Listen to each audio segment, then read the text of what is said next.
Rage contorted Henry's face, demanding a cut of the carefree pill profits or mentorship for Angela. Simon and Melissa stood beside me, their expressions mirroring my disbelief and anger at his blatant manipulation. But I remained calm, my voice steady as I dismantled his claims. The carefree pill belonged to us, the Andersons, not his deceased wife. Cornered, Henry's aggression morphed into a pathetic plea for Angela's mentorship. But I was done. I pointed to the door, my tone leaving no room for argument. Finally, he was gone. Upstairs, my phone rang. It was Lily, her voice a mix of excitement and disbelief. The DNA results were back. I already knew he wasn't my father. But Angela? What did this mean? Would Henry's desperation escalate? Could I truly shield my children from the man who claimed to be their grandfather?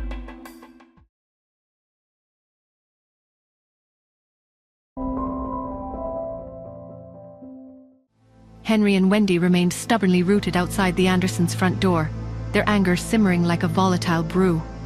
Wendy, her voice laced with venom, couldn't resist stirring Henry's fury.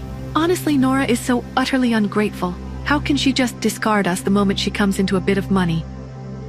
Henry's face flushed a dangerous shade of red, the veins on his forehead throbbing. She's heartless. I'm going to sue her, he bellowed, his voice carrying down the quiet street. Wendy's brow furrowed, a hint of pragmatism tempering her anger. Do you truly think the authorities will intervene in a family dispute like this, Henry? And how much will it cost us to hire a decent lawyer? Henry, impatient with her practical concerns, waved her off. We'll figure that out later.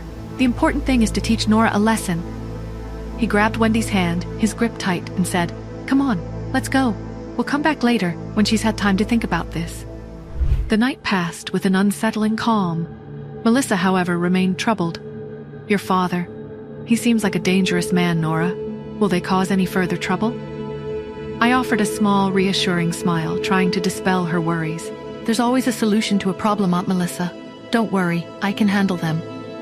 Melissa voiced her anxieties to Mrs. Anderson. Yvette was such a proud woman, Mom. Why did she have to choose such an awful man? Mrs. Anderson heaved a deep sigh, her gaze distant and filled with a lingering sadness. Destiny works in strange and unpredictable ways.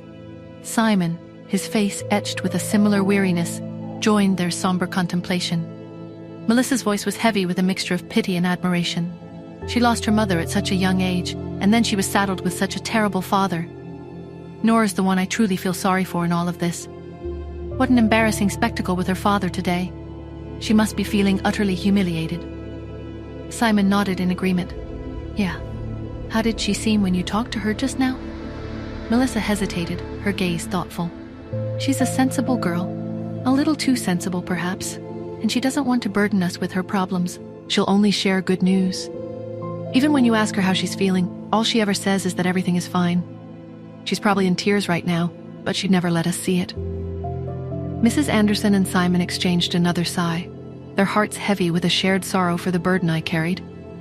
But I was already asleep, oblivious to their concerns, my body finally succumbing to the exhaustion of the day. Cherry slept soundly beside me, her small hand clutching mine.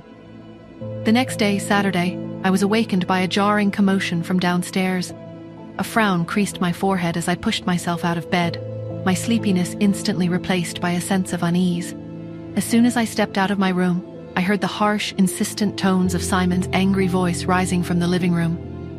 "We are not granting any interviews," he declared, his voice tight with frustration.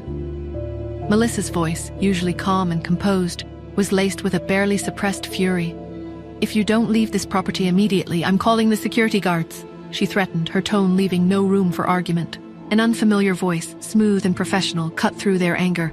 "Please, everyone, shouting won't solve anything. My name is Roxanne, and I'm a reporter. Miss Smith's father contacted my news agency, claiming she's refusing to speak with him. We're simply here to facilitate a discussion." The presence of the reporter, the live broadcast.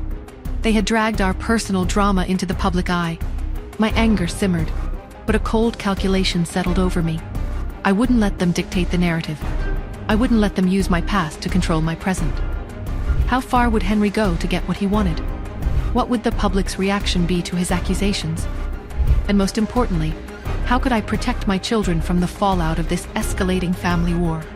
A war I never asked for, a war I was determined to win. Hi, Nora here. If you are wondering what happens next, then download the Pocket FM app and listen to the exciting episodes of Saving Nora Now with the link in the description.